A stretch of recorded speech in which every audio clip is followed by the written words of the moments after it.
The quarterback is selected by the New England Patriots, and it's not J.J. McCarthy, so Thor's hopes live. It is Drake Maye out of North Carolina, 6'4", 223, and the new quarterback who looks like he could be a relative of Andrew Erickson. I'm just saying, like, he and Erickson could possibly be at a family reunion at some point in time. So here you have it, boys. Let's have at it. We'll talk about draft comps here. Thor, your big board here for the quarterback Drake Maye is witty enough, Carson Wentz. So somewhere between Carson Palmer and Carson Wentz. Now, I hope it's Carson Palmer because as a Patriots fan myself, that would make me much happier. D-Bro, let's get your take here on this selection of Drake Maye. I know you've thrown some jabs at him, but regardless, we might think the arm talent is there. Ball placement, decision-making certainly can be improved upon, but those are things you can improve upon. Arm strength is one that's a little bit harder. So the tools are there. Can he be a franchise quarterback for the New England Patriots?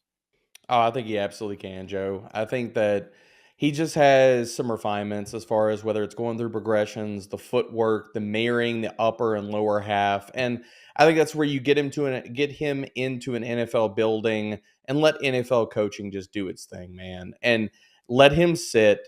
I'm not saying the entire season, but 4 to 6 games and really try to dial things in for him. And whether they want to cater the offense to make it a little more simplistic, a little bit easier, especially with concepts that he's more familiar with and that it can ease that kind of transition. But with Drake Maye, it's a fabulous pick, man. I mean, I thought the Patriots were going to stick and pick. I never thought they were going to trade this recently because I just didn't think anybody was going to offer them enough for them to move off of potential franchise quarterback. And I think Maye can be that. But here's the real question, Derek, is what about the rest of this team? I mean, they've still been bereft of offensive weapons for so long.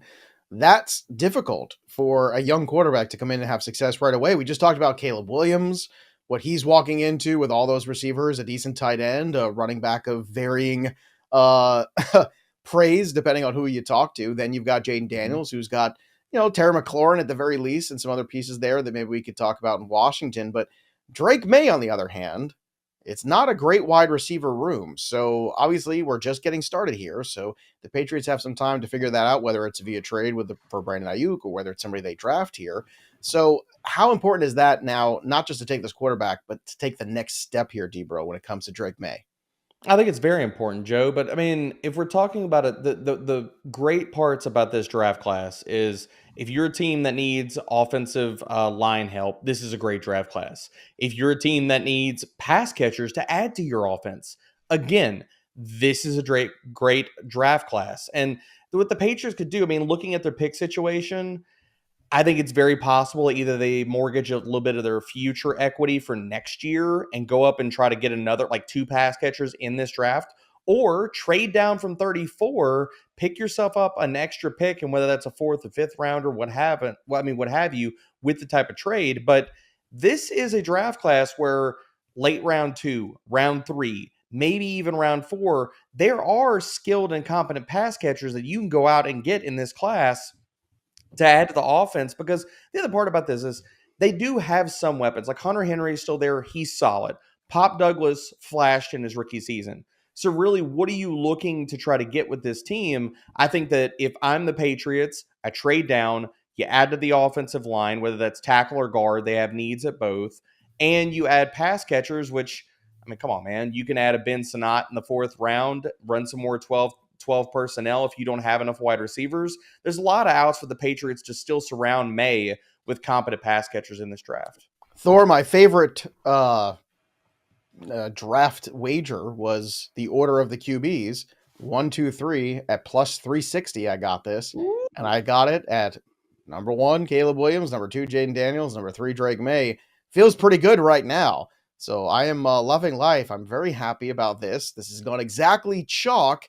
So far, so good here. Number 4 on the board. The pick is in for the Arizona Cardinals. We anticipate it being Marvin Harrison. We have very chalky beginning to this draft, Thor. Is that where you indeed think that Marvin Harrison is going to land here with the 4th pick to the Arizona Cardinals. Just a couple words on Drake May's Oh, game sure, first. yeah. The thing that I'm concerned about with him, you talk about pulling weeds Sure, you out. want to depress me. You're waiting all this time to depress me. I got a franchise quarterback finally Yeah, again. no. And now I had to watch Cam Newton for 2 years. Yeah. Just want to get it in quick before the other pick goes. I But know, it's the stuff under pressure. Of the top 9 quarterbacks that I rank, May was the only one whose accuracy percentage was under 71% when blitzed, and last year under duress. But where I feel like he sometimes eschews his mechanics. I don't think it's a panic thing. I just think that the coaching, we've seen this with Mac Brown quarterbacks going back 20 years, but 43.3% of 90 passes under pressure last season, 7-5 TD INT rate with 28 sacks. However, the howitzer arm is real. He has those athletic traits. He has a playmaking bent. He sees the entire field. I like the way that he manipulates the pocket right after the beats of the snap. And the thing that you particularly love about his projection to the NFL, though, not only the downfield stuff, you think about that, like in the Phil Longo thing in 2022, he was just destroying people down the field. But in the translation to the NFL, those heat ring intermediate throws between the hashes, Drake May is fabulous at that. Over the last 2 seasons, Drake made 93.3 PFF grade on 110 attempts over the middle between the hashes. That part of his game looks good. You just have to be a little bit patient with him early on. And this situation for him is one that you wonder about a little bit, just because the supporting cast right now, what you want to hold your comments a little bit about it, because we'll see what they end up doing tomorrow. But the supporting cast right now, not the best around him. I would just advise patience early on, but his ceiling absolutely is right up there with any of those other top 4 quarterbacks.